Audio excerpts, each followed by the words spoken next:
The girl with tears in her voice, the human, walked through the market slowly, head down, eyes scanning the ground. He didn't like noise, and this place was full of it. Aliens shouted in strange voices, machines hummed, wires crackled from loose power poles. But he needed parts and he needed water. So he walked. He was the only human in this colony. The last one, maybe. No one talked to him. Some looked at him with fear, some with hate. He didn't care. He kept his coat closed and his face hidden behind his scarf. A metal trader offered him a broken part. He checked it, shook his head, and moved on.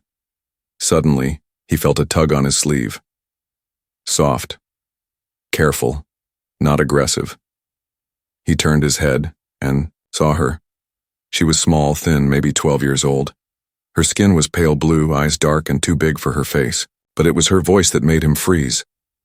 "Please," she said, "my mother cries every night. She needs you."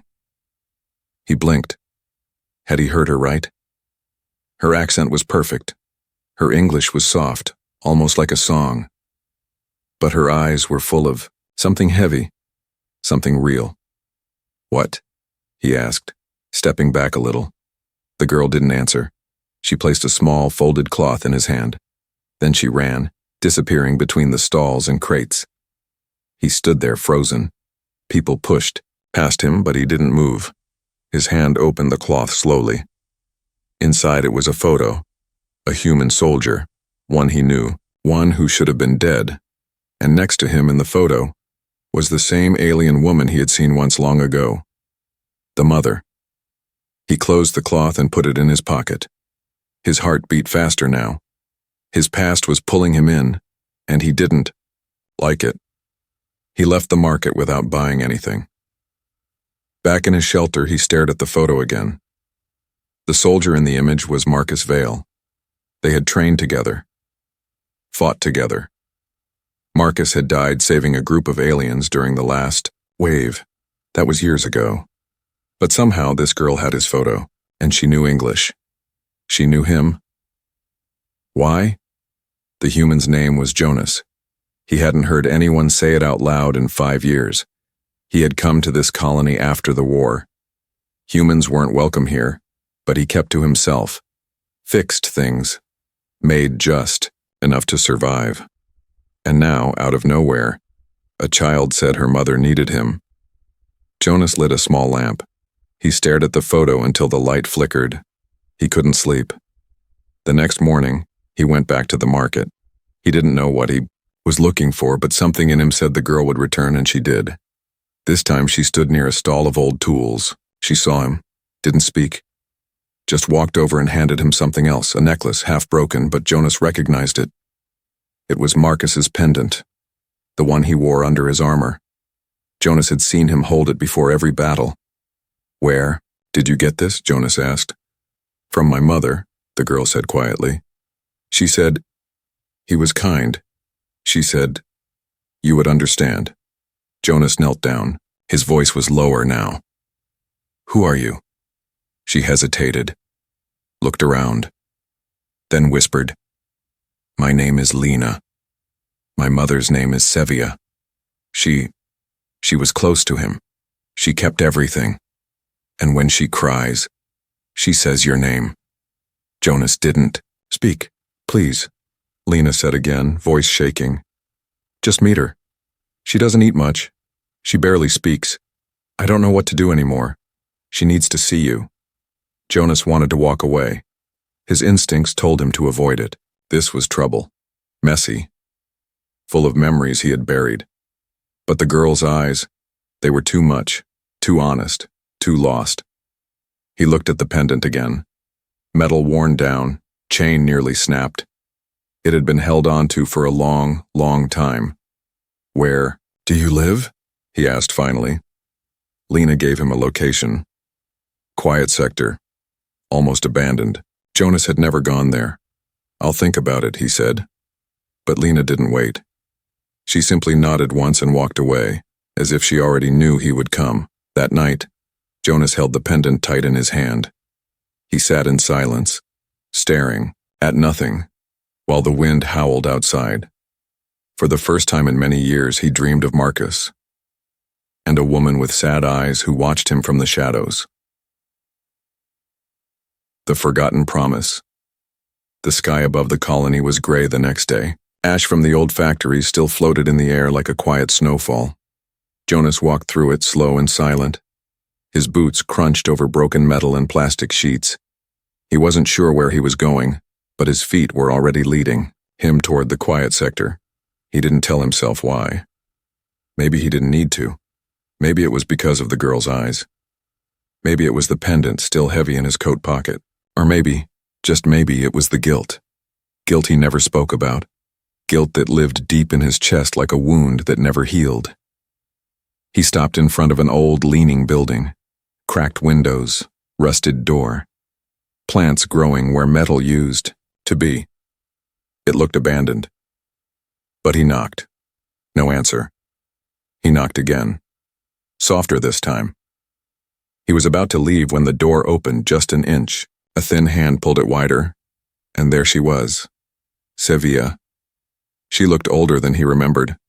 Her skin was duller now, her hair tied back loosely. But her eyes, those deep silver eyes, were the same.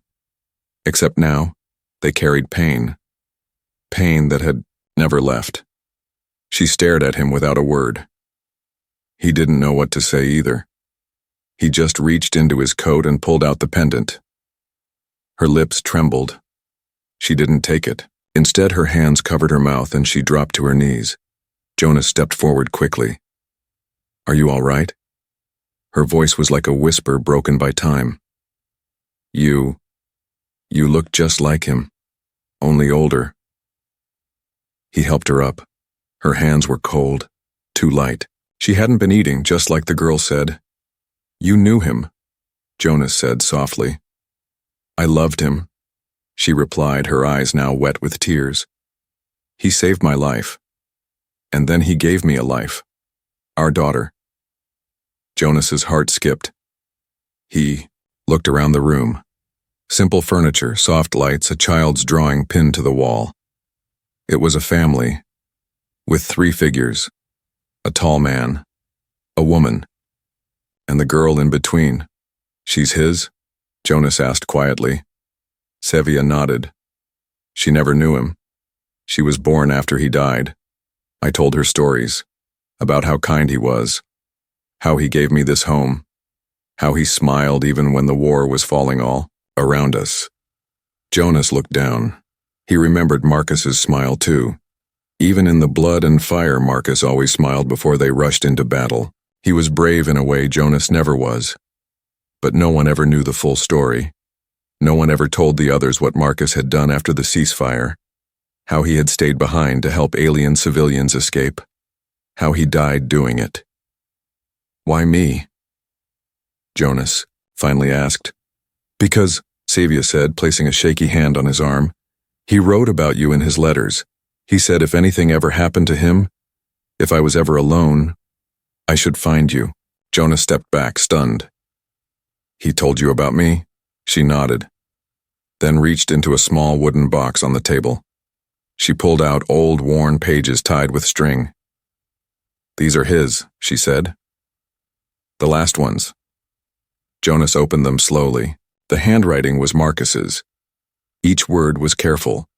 Some pages were about missions, others about fear, but many were about her, about Sevilla, and one letter near the end said, "If anything happens to me, tell Jonas. He'll understand. He'll know what to do. He always did." Jonas closed the pages, his throat tight. Lena entered quietly, holding a small bowl. "Mom, you should eat." Then she saw Jonas and smiled gently. "You came?" "Yes," he replied. Sevilla sat down, hands folded in her lap. "I didn't bring you here to ask anything. I just wanted you to know. You were the only name he trusted." Jonas didn't answer. His mind was spinning. This wasn't just a visit. This was a door to a past he had locked away, a life Marcus had touched and left behind. And now it was in Jonas's hands. "He didn't die for nothing," Sevilla whispered. "But I feel like I have, ever since." Jonas finally looked at the girl again. Her eyes didn't beg this time. They simply hoped. He took a deep breath and sat down beside them. Then maybe we should remember him together. Her mother's eyes, the rain came quietly that evening. Soft, cold drops tapping on the metal roof above them. Jonas sat in silence inside the small home, staring at the old journal in his hands. The pages were worn and fragile, but the words inside were strong. Every line Marcus had written felt alive. They weren't just war notes. They were memories, pieces of love, fear, and hope. Sevia sat across from him, her hands wrapped around a steaming cup. She looked at him now and then, but said nothing. Maybe she was afraid he would leave. Maybe she didn't want to ask too much. Maybe she was just too tired after years of crying in the dark. Lena had gone to sleep in the next room. Her small blanket peeked through the half-open door, and her gentle breathing was the only sound in the room besides the rain. "You stayed," Sevia said quietly. Jonas nodded, not looking up from the journal. "I didn't think I would. But then read this." He showed her a page with a line circled in black ink. "If Jonas ever sees her eyes, he'll understand. They're mine, but also hers. And more than both of us." Jonas glanced at the door where Lena slept. He was right. Sevia smiled faintly, but her eyes filled again. "Every night I told her stories about her father, about his friends, about you." "About me?" "Yes," she said. She would ask, "Was Uncle Jonas brave like Daddy?" And I'd say, "He was the only one your father truly trusted." Jonas looked away. "I wasn't always brave. But you came," she said. "That's enough." The silence returned, but it wasn't heavy anymore. It felt softer now, like something old was healing, even if only a little. Then came a knock at the door. Jonas stood quickly. His instincts kicked in fast. He pulled out the old plasma tool he kept on his belt. He stepped to the side of the door, his back to the wall. Sevia looked nervous, her hands shaking again. "No one visits this sector." Another knock, harder this time. "Open. Now." A voice called out in the alien tongue. Jonas didn't speak their language, but he knew the tone. It was official, not friendly. He motioned for Sevia to stay back, and slowly opened the door an inch. Outside stood 2 city guards. Armored, tall, faces hidden behind black visors. "You live here?" one asked in a rough voice. "I fix machines," Jonas replied calmly. "Why?" "We've had reports," the other said. "A human hiding traitors. A female who broke interspecies law." Jonas felt a chill down his spine. "I live alone." The guards glanced at each other. "You were seen entering this building," the first guard said. "Step aside." "You got a warrant?" Jonas asked coldly. The guards didn't answer. They pushed the door, but Jonas blocked it with his boot. "You want in?" he said. "Get clearance, or come back with more men." The guard stared at him for a long second. Then one of them took a scan of Jonas's face with a small device. "We'll be watching," he said. She was warned long ago. They turned and walked into the misty street, their black armor fading into the shadows. Jonas shut the door, bolted it, and turned to Sevia. Her face was pale. Her breathing was fast. She sat down slowly, hands clutching her knees. "They know," she whispered. "Who did you tell?" Jonas asked. "No one," she said. "But someone saw you yesterday, maybe in the market." Jonas clenched his jaw. "Then we can't stay here." "Where will we go?" she asked. "They'll find us anywhere." Jonas looked around the small room. It was cozy, but weak. No locks, no alarms. If they returned in force, they wouldn't survive. "I have a place," Jonas said. "My workshop, underground, armored doors. I built it myself." Sevia hesitated. "Can we trust it?" "More than this," he said. "We'll go before sunrise." She nodded. That night, Jonas stayed awake again, but this time he didn't stare at the walls or old photos. He watched Lena as she slept. He saw the way her hand curled under her cheek. Peaceful, trusting. She didn't know yet that the world was about to change again, but she had her father's strength and her mother's eyes. Jonas whispered to himself, "I'll protect them, whatever it takes." Hunted by her own darkness hung over the colony like a warning. It wasn't just the night. It was the silence that made everything feel wrong. Jonas moved quickly through the back alleys, his coat wrapped tight, the weight of his plasma tool hidden beneath. Ahead of him, Sevia clutched Lena's hand tightly. The little girl said nothing, but her eyes kept darting around like she could feel danger pressing in from every wall. They had left before sunrise, just like Jonas planned. The guards hadn't returned yet, but that didn't mean they weren't watching. Jonas knew how these things worked. He had seen enough patrol patterns during the war to know when a search was coming. His workshop wasn't far. But every sound behind them felt like footsteps. Every flicker of light above felt like an alarm. And somewhere deep inside, Jonas had a feeling they weren't just being followed. They were being hunted. They reached a narrow tunnel that led to the old industrial zone. It was forgotten land, rusted and dead, but that was why Jonas built his place there. No one came. No one cared. As they entered the tunnel, Lena's foot slipped on loose gravel. She let out a small cry, but Sevia caught her. Jonas paused and held up a hand. They froze. He heard it too, a soft hum, a faint metallic echo. Footsteps. They weren't alone. Jonas whispered, "Move. Now." They rushed down the tunnel.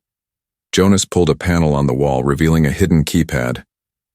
He entered a code fast, his fingers shaking slightly. The wall opened just enough for them to slide through before it sealed shut again. They were inside his workshop. The lights came on slowly. Warm golden lights built into the ceiling revealed a large underground space. Old tools, thick doors, armored walls, screens showing live feeds of outside paths. Jonas had lived here for years, safe, alone, but it didn't feel empty anymore. Sevia looked around in quiet wonder. "You built this?" "Piece by piece," he said. "When you don't belong anywhere, you make your own place." Lena stepped up to one of the monitors. "Is that outside?" "Yes," Jonas said. "We'll see them before they see us." But even as he said that, a screen flickered. Movement. 3 shapes near the tunnel. Armored. Slow. Searching. "They're scanning," Jonas said, "but they don't know about the door." Sevia placed a hand on his shoulder. "How long can we stay hidden?" "As long as we need," he replied. "But that's not what worries me."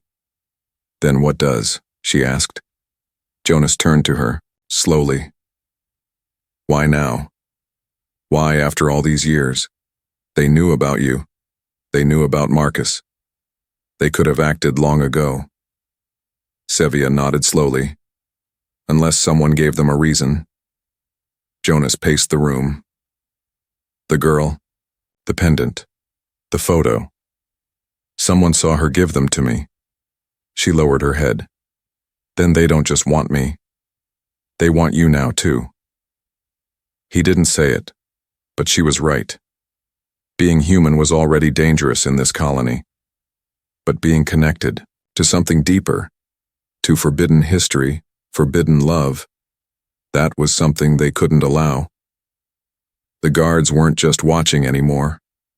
They were preparing. He looked at Lena again. She had curled up in the corner, drawing on the dusty floor with a broken wire, small circles, maybe stars, maybe just her thoughts. He walked over, sat beside her. "You all right?" She nodded slowly. "I'm not scared. Daddy would protect us." Jonas looked down at her drawing. "He would." "Will you?" she asked, softly without looking up. Jonas stared at her. Her eyes didn't beg. They trusted. He reached into his pocket, took out the pendant again, and placed it in her hands. "Always." Just then, an alert blinked on one of the screens. A new signal. "Jonas, Ran over. The tunnel camera was dark. Something had triggered the motion sensor, but no figure appeared on the feed. "They're jamming us," Jonas muttered. Sevia stood quickly. "What does that mean?" "It means they're coming in." A sudden boom echoed from the tunnel. The metal shook slightly. Then again. "They found the door," he said. "We have minutes, maybe less." He opened a storage panel, pulled out 2 small shock pistols, and handed one to Sevia. "Can you shoot?" She nodded. "I used to, before I met him." Jonas locked the child in a back room behind another steel door. "Don't open until I say." Lena stared at him, frightened now. "What if you don't come back?" He placed his hand gently on her head. "Then you remember everything your father stood for, and you keep going." He shut the door and turned to Sevia. She was already aiming. "Ready?" he asked. Her answer came not in words, but in the fire behind. Her mother's eyes, the escape and the vow. The first explosion shook the floor beneath their feet. Dust fell from the ceiling as Jonas and Sevia rushed to the front defense panel. Lights flickered. The door vibrated. Outside, muffled voices barked orders in alien tongue. Heavy boots thudded against the tunnel floor. The enemy wasn't guessing anymore. They were certain. They were breaking in. Jonas slid open a control hatch and activated the shock field. Blue sparks crawled across the outer door. It would hold, for a while. Sevia gripped her pistol tighter. Her breathing was calm, but Jonas saw her fingers twitch. "They'll breach in minutes," he said. "You still have time to leave through the back shaft. Take Lena and run." She turned sharply. "I'm not leaving you. You protected us. Now it's my turn." Before Jonas could argue, another impact slammed against the metal wall. A crack formed along the side panel. They were running out of time. Jonas rushed to the back room. He opened the door, and Lena ran into his arms. "What's happening?" she asked, her voice shaking. "Listen to me," he said, kneeling down to her level. "You and your mother, you're going to run through a secret tunnel behind this wall. You'll come out far away from here. When you get out, stay low. Find the southern ridge. There's a human signal tower there. Someone will help." She held onto him tightly. "But you're coming too, right?" Jonas looked into her eyes, her father's eyes, those same eyes that once laughed in the middle of fire and chaos. And now, those eyes begged him for one thing: hope. He nodded. "I will catch up, I promise." It was a lie, but he had to say it. Behind him, Sevia found the tunnel hatch and opened it. Cool air rushed in. The narrow path led down and twisted through the earth like a buried serpent. "Go," he said. "I'll hold them off.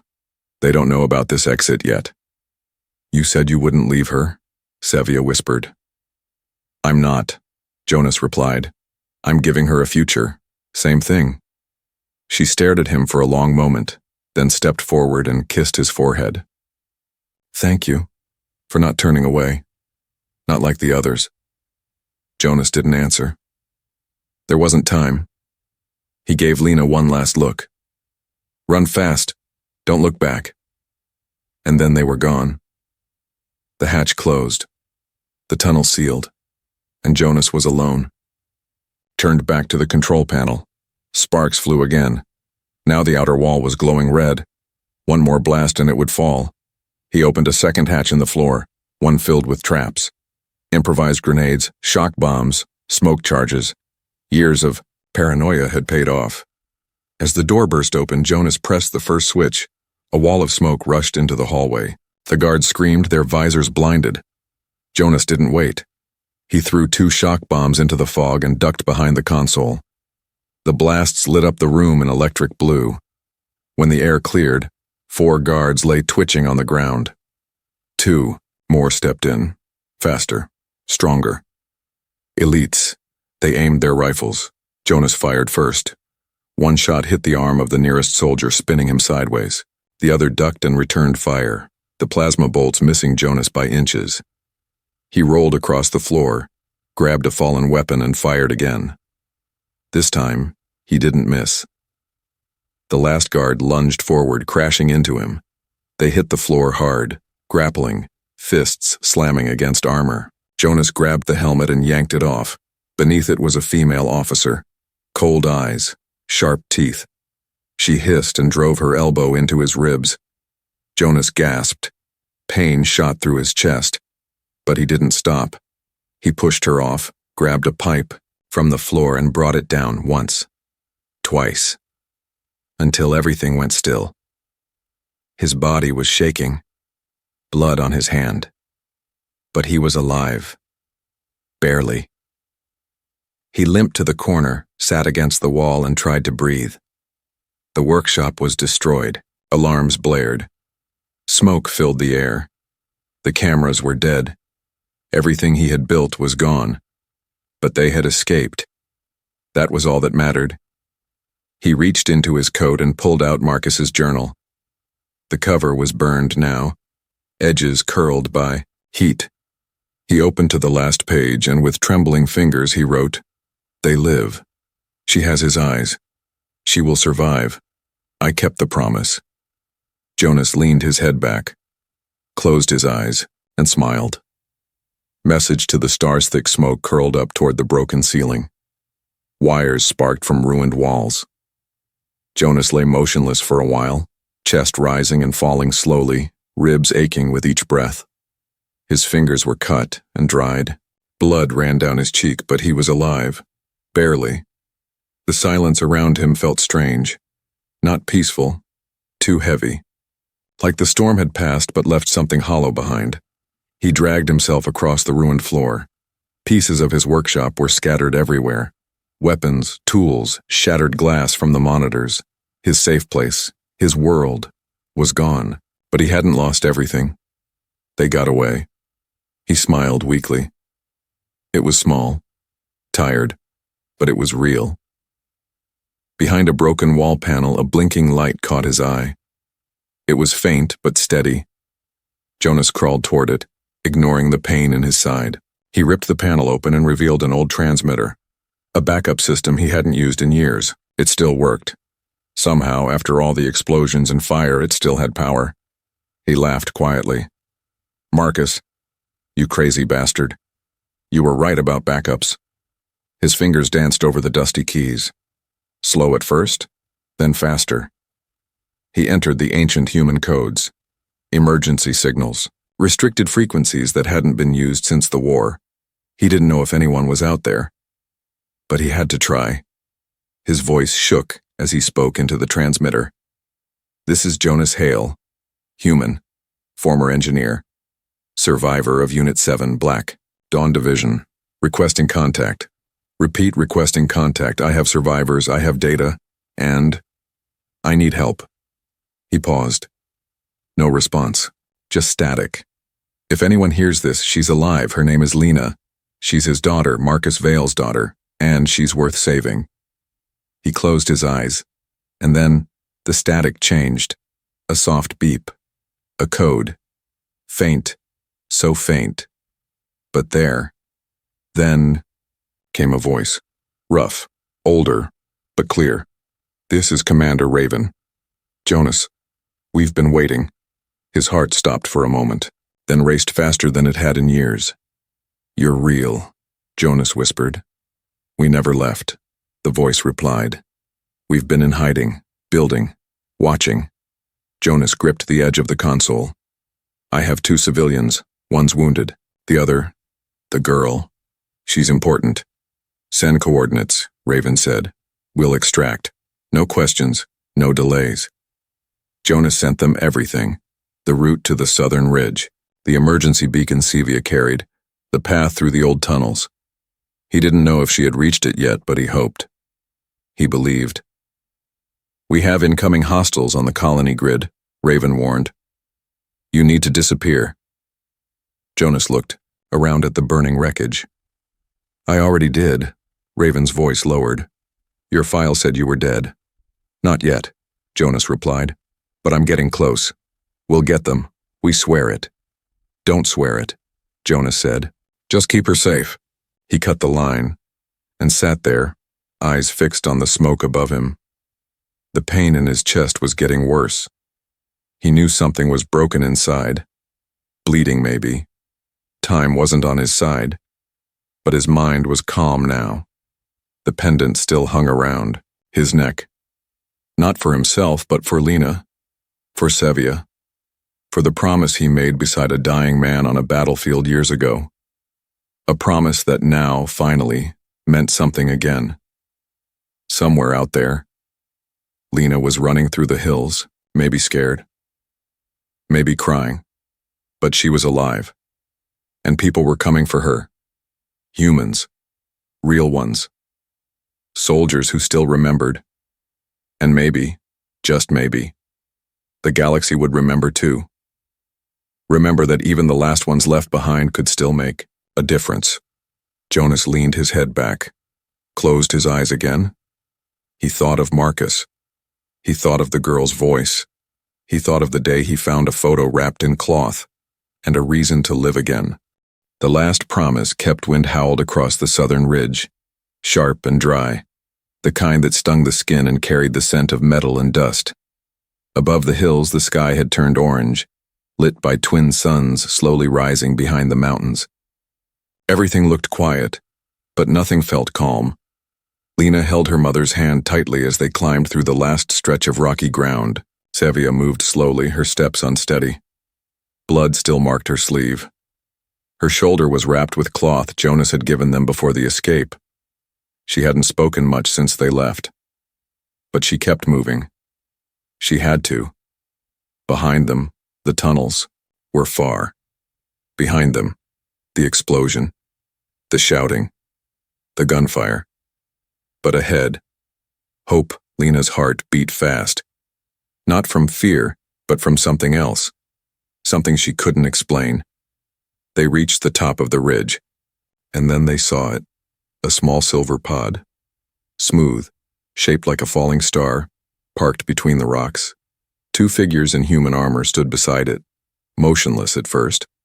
But when they saw the girl and her mother, one of them raised a hand. "They found us," Lena whispered. They rushed forward. The soldiers removed their helmets. One was a woman, her hair braided tight, eyes sharp and full of recognition. The other was older, scarred across one cheek, his voice calm and certain. "You're Sevia and Lena," the man said. "Jonas sent your signal." Sevia tried to answer, but her voice cracked. Her knees gave out. The soldier caught her gently and helped her sit down. "Where is he?" Lena asked quickly, her voice small, hopeful. The woman crouched down beside her. "He stayed behind. He made sure you could get here. We're going to take you somewhere safe." "But he promised he'd come," Lena said. The woman didn't lie. She didn't speak empty words. Instead, she opened her hand and showed Lena what she carried. It was the pendant, the very same pendant her father once wore, the one Jonas had carried through fire and war. Now it was charred, but whole. "He wanted you to have this," the woman said softly. "He said your eyes would understand." Lena took it slowly, her fingers curled around it like it was the last piece of someone she would never see again. Her lip trembled, but she held back tears. She was her father's daughter. They loaded Sevia into the med bay inside the ship. The systems hummed to life. The lights inside were warm, safe, human. Lena sat in one of the chairs, staring out the window as the ship began to rise. The land below looked smaller now. Broken buildings, cracked roads, the place she had always called home. But now it was just a shadow behind her. The man piloting the ship turned back and spoke. "Your father was a good man. And Jonas? He kept his word. That's rare these days." "What happens now?" Lena asked. "Now?" The woman replied, sitting beside her. "Now you live, now you meet others like you." Lena tilted her head. "Like me?" The woman smiled. "Children who came from both sides, human and alien, hidden, lost, but not forgotten." The words sank deep into Lena's heart. All her life she had felt different, like she didn't belong anywhere. But maybe she belonged to something that hadn't started yet, something just beginning, a new generation, born from war, but built for peace. Will you train me? Lena asked quietly. To fight. To protect others? Like Jonas did. The woman nodded. Yes, but not just to fight. To lead. Outside the window, stars began to shine as the ship broke past the clouds. Down below, in the burned ruins of a broken workshop, a faint blue light blinked from the rubble, Jonas's old beacon still sending its final signal. It pulsed once, twice, then it faded into silence. But his story didn't end there. It lived in Lena's heart, in every step she took into her future, in every breath she would take to protect those who could not protect themselves. She was no longer just a girl who begged for help in the marketplace. She was the reason someone like Jonas gave everything, and she would never forget.